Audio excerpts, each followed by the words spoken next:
विशापाहार के अगले काव्य पर चलते हैं। अगाध मन्येर मनसाप्य लंघ्यन निष्किंचनम प्रार्थित मर्त बदभि विश्वस्य पारंतम दृष्ट पारम पतिंजनानां शरणं व्रजामि। अगाध मन्येर मनसाप्य लंघ्यन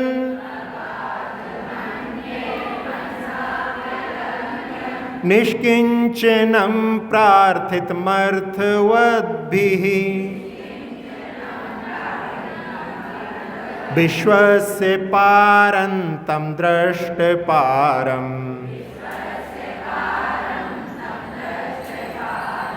पतिंजनानां शरणं व्रजामि।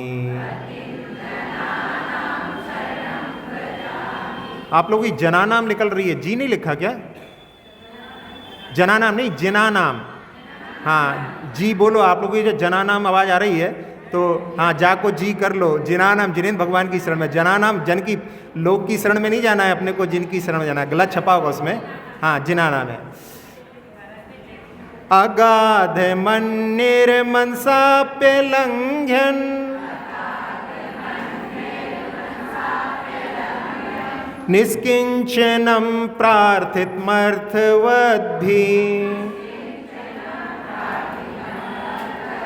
विश्वस्य पारंतम दृष्ट पारम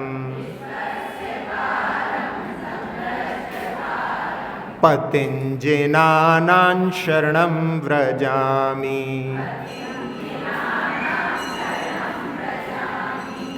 35वें काव्य में महाकवि धनंजय कह रहे हैं कि भगवान आप अगाधम यानी गंभीर हैं, अन्यै मनसा अपि अलंघ्यम दूसरों के द्वारा मन से भी उल्लंघन करने के अयोग्य हैं, अर्थात अचिंतनीय हैं। निष्किंचनम आपके पास में कुछ भी परिग्रह नहीं है, आप निष्किंचन हैं। और प्रार्थितम अर्थवद भी आपके पास में कुछ भी नहीं है, फिर भी बड़े बड़े धनाढ्य भी आपकी आराधना करते हैं, आपसे याचना करते हैं। विश्वस्य पारम आपने विश्व के पार को देख लिया है, सबके पार स्वरूप होने पर भी अदृष्ट पारम जिनके पार जिनके अंत को कोई नहीं देख सका, ऐसे तम जनानां पतिम शरणम व्रजामि, ऐसे जिनेन्द्र भगवान की शरण को मैं प्राप्त होता हूँ।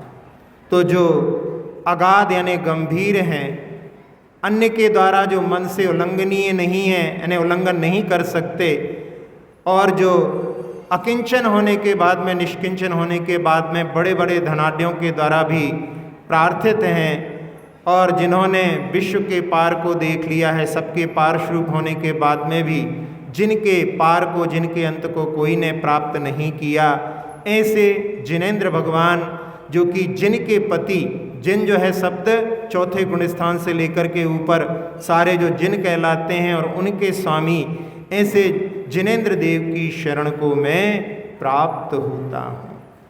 भगवान की गंभीरता, जिसमें चैत्रवदी नवमी को दीक्षा ली और आहार कब हुए? बैसाख शुक्ल तीज को।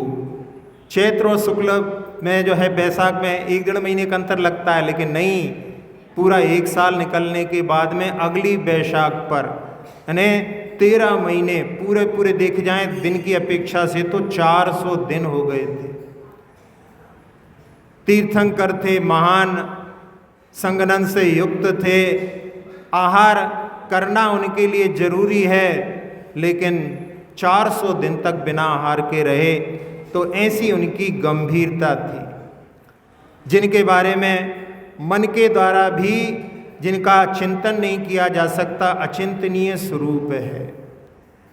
उसमें पहले एक दिन बताया था कि भगवान का आहार जो है गन्ने का रस, तो कोई वैद्य ने बताया कि इतने दिनों तक उपवास था, इसलिए उन्होंने गन्ने का रस लिया जो स्वास्थ्य के लिए अच्छा रहेगा।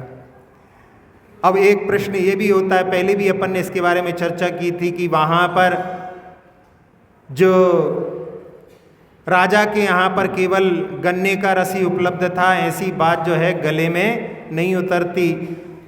और उसके लिए अपन ने युक्ति के माध्यम से कि ऐसा हो सकता है कि और कुछ भी आहार चला हो लेकिन मुख्य आहार गन्ने का रस हो, इसलिए उसको मुख्यता की अपेक्षा से, जैसे कोई वन में आम्र का वृक्ष सबसे ज़्यादा होने से बाकी सब वृक्ष थोड़े होने से उसको आम्र वन कह देते हैं। या दूसरा कि उन्होंने यथालब्ध किया हो, गन्ने का रस देना प्रारंभ किया हो, एक के बाद देते देते, और उसके बाद में कोई दूसरी चीज़ लेकर ही नहीं आए और उसी में उनको जितना लेना था वो लेकर के उनका आहार पूर्ण हो गया हो। ऐसी यथालब्ध विधि भी होती है जिसमें कि ये नहीं चाहिए, ऐसा जो आजकल होता है ना, जल नहीं लेना है तो अंजलि बंद कर लेते हैं, यथालब्ध में वो भी नहीं कर सकते। जो सामने वाला दे रहा हो वही लेना है और उसको लेते लेते ही पूर्ण आहार हो गया हो, ये भी संभव है। तो ऐसे जिनका चिंतन अपन जो है मन से नहीं कर सकते, जो अचिंतनीय स्वरूप वाले हैं, जिनके पास में कुछ भी नहीं है, अकिंचन है, परिग्रह 24 भेद त्याग करें मुनिराज जी। बाहर के 10 प्रकार के परिग्रह और अंतरंग परिग्रह 14 प्रकार के, उन सब परिग्रहों से रहित होने के बाद में अरहत पद की प्राप्ति होती है। और भगवान के 8 प्रातिहार आदि होते हैं, समोषण जैसी विभूति होती है, लेकिन उसको भी वो स्पर्श नहीं करते, इसलिए उनके लिए कहा निष्किंचनम, कुछ भी अपने पास नहीं रखते, अपना नहीं मानते। तो ऐसे भगवान के लिए जहाँ अकिंचन भाव्य होता है, वहाँ पर साधुओं की भी ऐसी उत्कृष्ट मना स्थिति होती है। जब दादा गुरु आचार्य ज्ञान सागर जी महाराज की समाधि चल रही थी और आचार्य विद्यासागर जी उनकी समाधि करवा रहे थे, बीच बीच में वृद्धावस्था थी और ऐसा लगता था कि नींद लगी होगी। आचार्य जी पूछते थे क्या चल रहा है, तो उस समय में वो कहते थे, एगो में ससदो अप्पानाण दंसन लखड़ो, शेषा में बाहिरी भावा सब्बे संजोग लक्षणा। ऐसी अवस्था में भी, इतनी जो वृद्धावस्था में और उपवासों के साथ में भी उनके भावों में ऐसी निष्कंचना, वहाँ पर निष्किंचन का भाव था कि मैं अकेला हूँ, बाकी जितने सब संजोग भाव हैं वो मेरे नहीं हैं। ऐसी बीतरागता के दर्शन, जो निष्किंचन के भाव के दर्शन होते हैं। और उसके बाद में भी कहा कि बड़े बड़े धनाढ्य लोग भी जिनके सामने याचना करते हैं, ऐसे भगवान की शरण को मैं प्राप्त होता हूँ। भगवान की शरण को जब प्राप्त करते हैं, यहाँ पर जो प्रसंग है कि कभी धनंजय के पुत्र को सर्प ने डसा है और वो भगवान की स्तुति कर रहे हैं, और उनके सामने की लोगों के लिए भगवान की भक्ति पर विश्वास ना उठ जाए, इसलिए भगवान के सामने ही वो आराधना करने में तत्पर हैं। और वो कहते हैं कि जो मन में साध्य को सिद्ध करना है उसको मैं कई प्रकार से जहाँ पर नमन करके शरण में प्राप्त होकर के, तो यहाँ इस काव्य में कि भगवान मैं आपकी शरण को प्राप्त होता हूँ।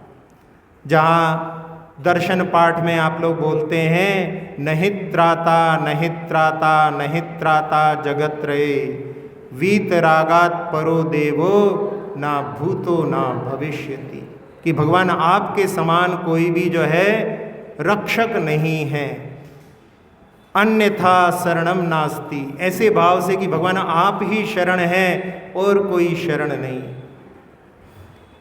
पंच गुरु निज आत्मा जग में शरणा दोए, और मोह उदय जी के वृथा आन कल्पना होए।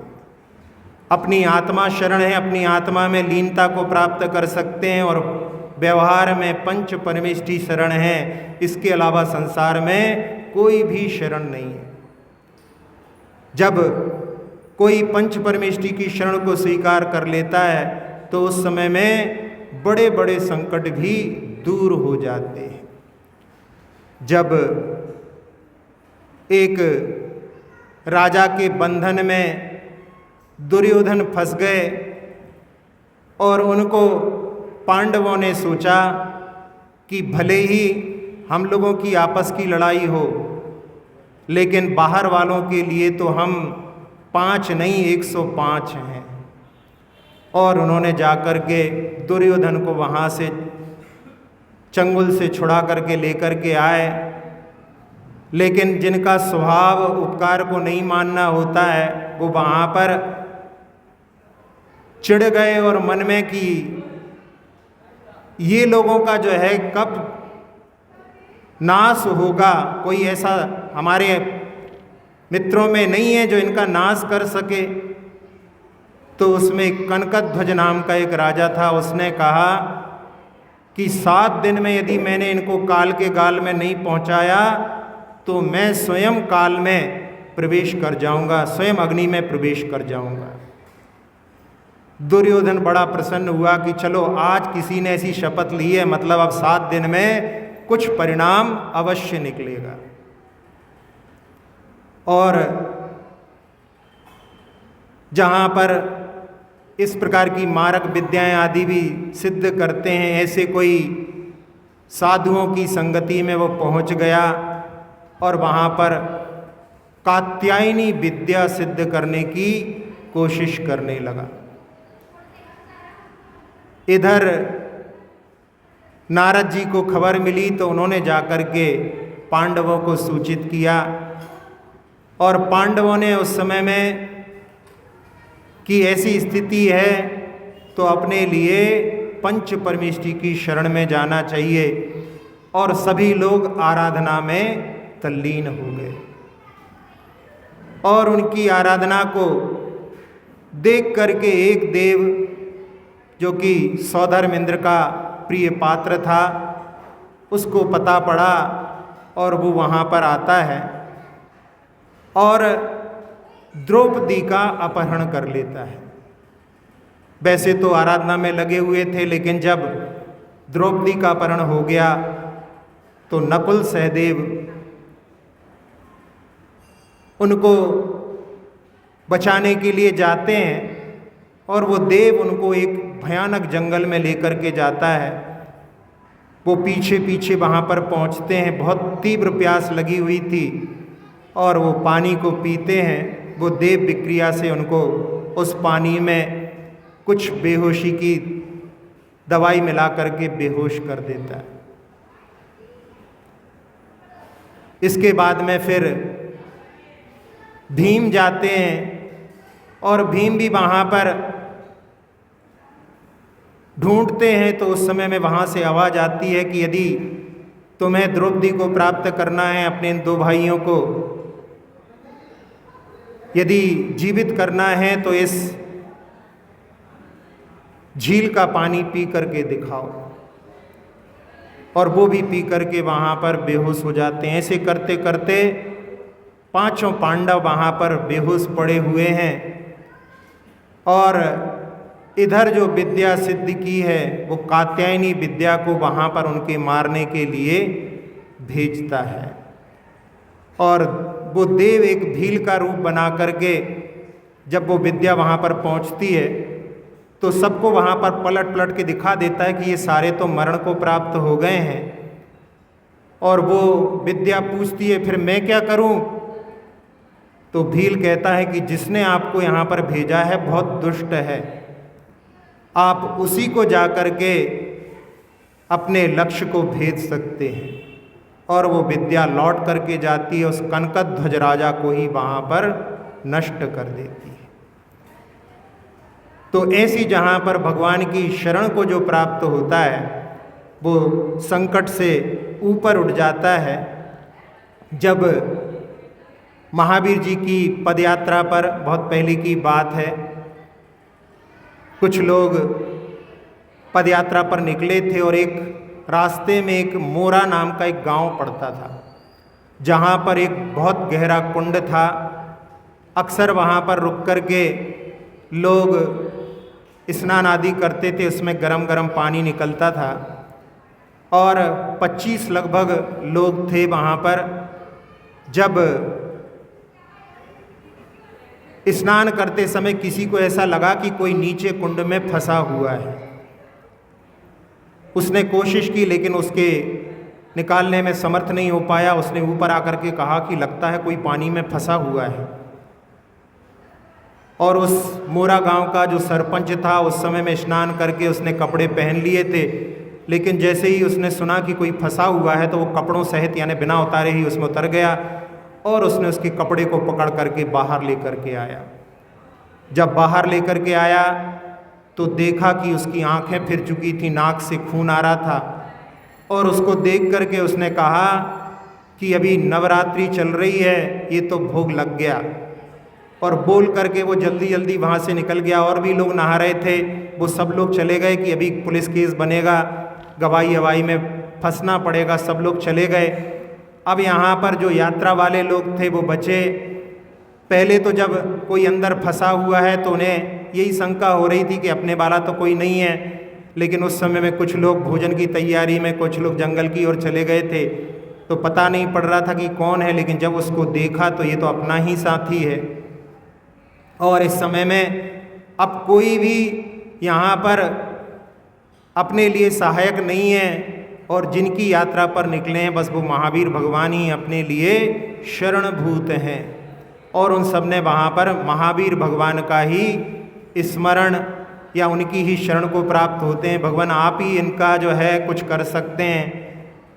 अन्यथा शरणम नास्ति त्वमेव शरणम मम तस्मात् कारुण्य भावेन रक्ष रक्ष जिनेश्वरा। ऐसे भावों से उन्होंने वहाँ पर जिनकी जो है नब्ज चली गई थी और वहाँ पर देखा वो थोड़ी ही देर में वो उनके शरीर में कंपन चालू हो गया और वो उठ कर के बैठ गए।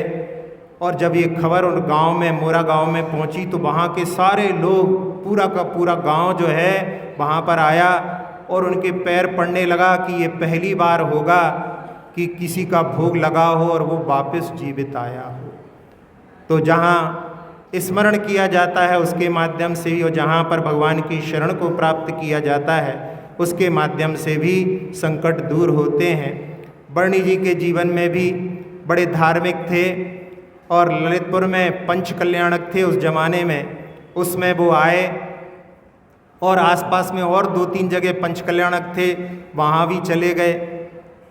और जब बनारस स्यादवाद विद्यालय जो उन्होंने ही स्वयं खुलवाया था वहाँ पर पहुँचे तो परीक्षा में मात्र जो है 10-15 दिन बचे थे।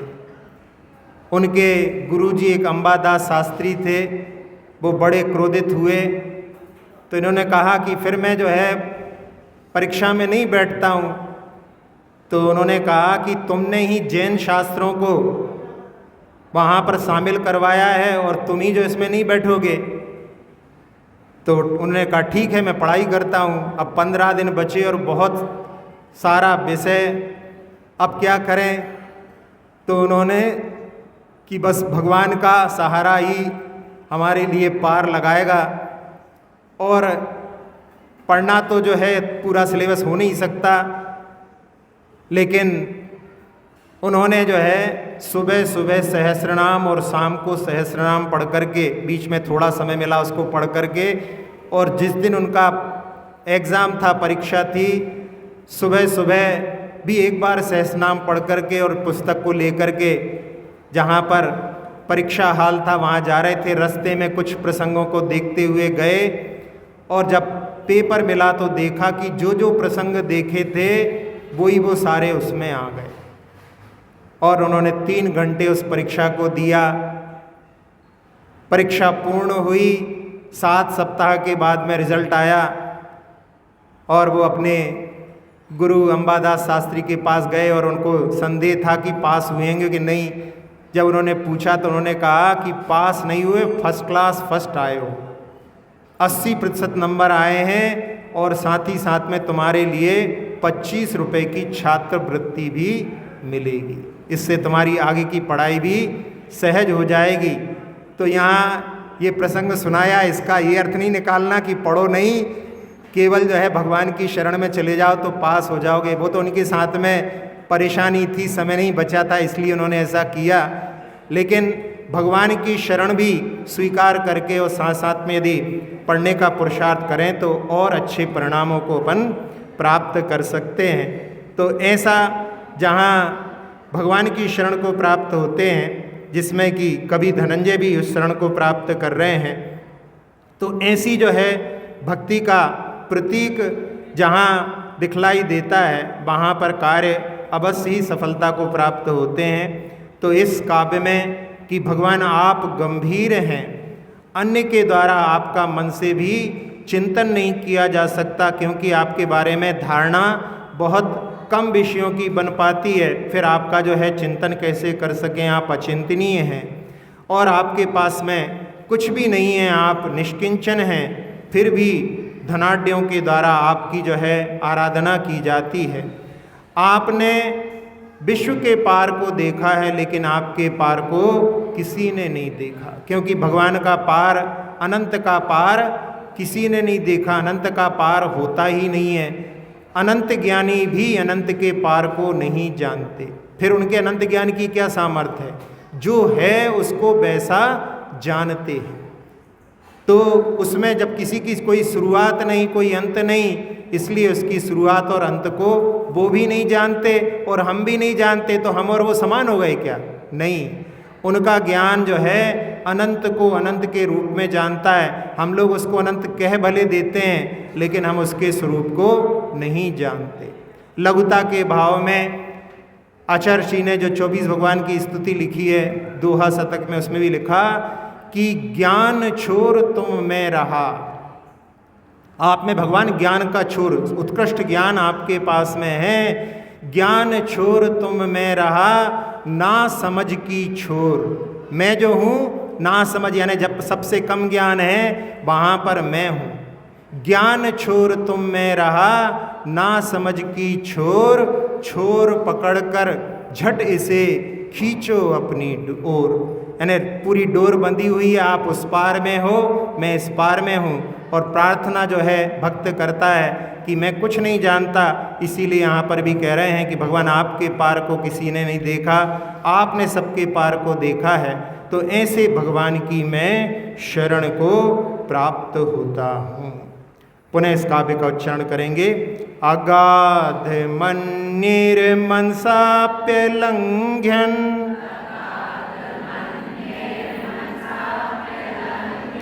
निष्किंचनम प्रार्थितमर्थ बद्धिः, विश्वस्य पारंतम दृष्ट पारम।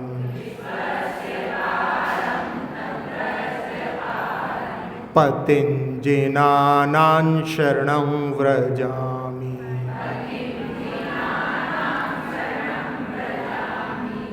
स्तोत्र ये निराला,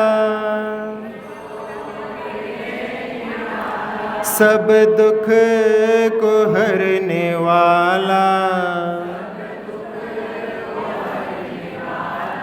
भव विष का है प्रणाशक,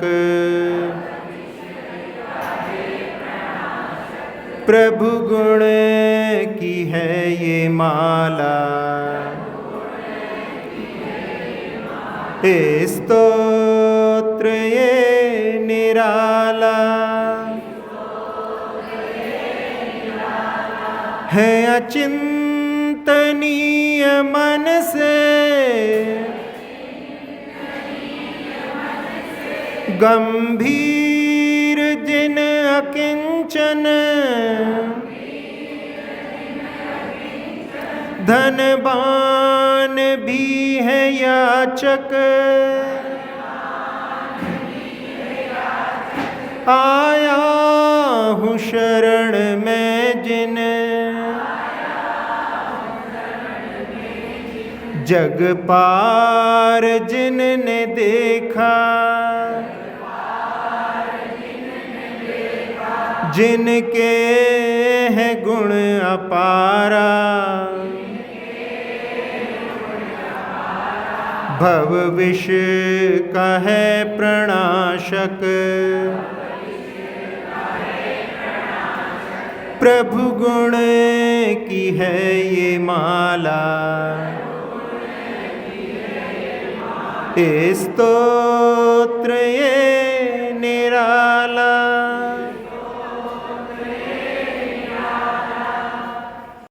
अक्षर पद मात्रा से दूषित वचन अगर ममहीन रहे, और प्रमाद कषाय के वश में सम्यक अर्थ विलीन किए। जिन वाणी माता मेरी उन सब त्रुटियों को क्षमा करें, दें आशीष शीघ्र हम सबको केवल लब्धि रमा मिले। प्राप्त हमें हो बोधि समाधि, परिणामों की शुद्धि हो, निज आत्म उपलब्ध हमें हो, शाश्वत सुख की सिद्धि हो। चिंतित वस्तु दात्री माता, चिंतामणि उपमा भाती, करूं वंदना पूर्ण विनय से, चरण रखूं मैं ये पाती। कर जिन वाणी स्तुति, तन की ममता टार, महामंत्र का जाप अब सभी जपे नव बार।